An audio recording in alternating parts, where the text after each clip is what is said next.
का सामान लेना है। जब बिलिंग की बारी आती है तो नताशा देखती है कि 30,000 से ऊपर का बिल बना है। ये देख, मैंने तो कुछ ज्यादा ही वेकेशन की ड्रेस ले ली माँ जी, कितना ज्यादा बिल बना है। तो क्या हुआ, पैसे तो मैं दे रही हूँ ना।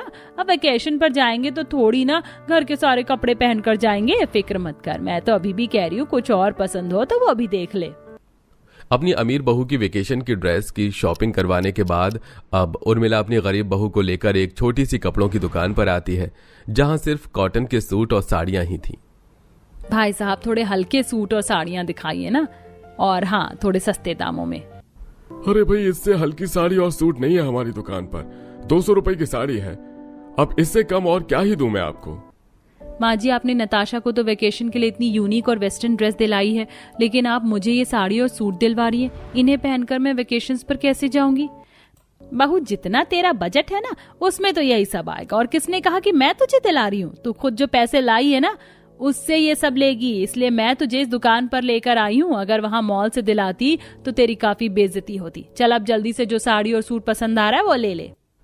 श्रेया को उस दुकान से कुछ भी पसंद नहीं आता है, लेकिन बेचारी कर ही क्या सकती थी, जिसके चलते श्रेया अपने मन को मारते हुए 1-2 साड़ी और सूट वगैरह ले लेती है। और अब घर जाकर दोनों बहुएं वेकेशंस की तैयारी करती हैं। 2 दिन बाद उर्मिला अपनी बड़ी सी गाड़ी में अपनी दोनों बहुओं और बेटों को लेकर वेकेशन स्पॉट पर पहुंच जाती है। माँ जी, हमने जो वेकेशंस के लिए ड्रेस ली है वो तो काफी ज्यादा वाइब दे रही है। यहाँ आपने काफी अच्छी शॉपिंग कराई मुझे वेकेशंस की ड्रेस की। यहाँ पर जितने भी लोग हैं उन लोगों में से सबसे अच्छी ड्रेस तो मेरी है। वही तो बहू, मेरी बहू सबसे सुंदर लग रही है। चल उधर चलते हैं, वहाँ जाकर ढेर सारी फोटो लेंगे। नताशा अपनी अलग अलग वेस्टर्न ड्रेसेस पहनकर वेकेशंस को काफी ज्यादा एंजॉय करती है, तो वहीं बेचारी गरीब बहू श्रेया पूरी वेकेशन पर साड़ी सूट में अनकंफर्टेबल होती रहती है। मैं जानता हूँ श्रेया, तुमसे वेकेशंस पर के साड़ी सूट नहीं पहना जा रहा है। तुम फिक्र मत करो, छुट्टी लेने से पहले मैंने बॉस से थोड़ा एडवांस ले लिया था।